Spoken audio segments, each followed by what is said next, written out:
Za Mirko Heligonkár.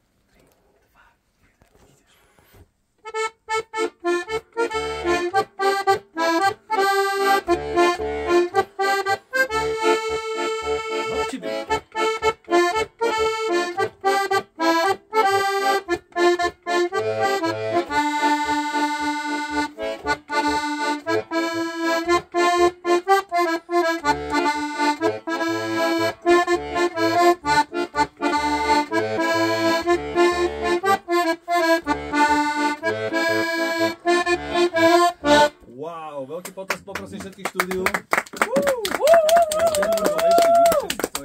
Takže prvé dobré znamenie.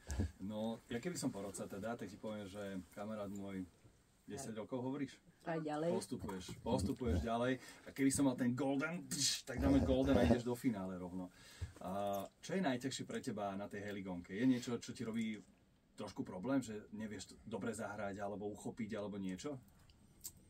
Napríklad, keď spravím jednu chybu a potom už to tak hrajem stále, tak potom mi niekto povie, že je to zlé, tak potom si na to odvyknúť. Aha, čiže už si zvykneš na niečo a potom ako keby tú chybu odstrániť. To je neuveriteľné. Ako často musíš trénovať vlastne, aby si...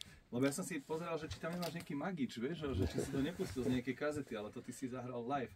Ako často musíš teda trénovať? Tak každý týždeň. Každý týždeň čo? 1 hodina týždenne? Jeden deň, tak 2 hodiny. Aha. A kde trénuješ? Doma alebo v škole umenia alebo kde? U môjho pána učiteľa. U tvojho pána učiteľa, Lukáča, hej? Áno. OK. A pán Lukáč už asi nemá ale susedov, že? Keď stále k nemu chodí niekto trénovať s heligonkou, či? Býva na samote, však niekde? Za Senicou.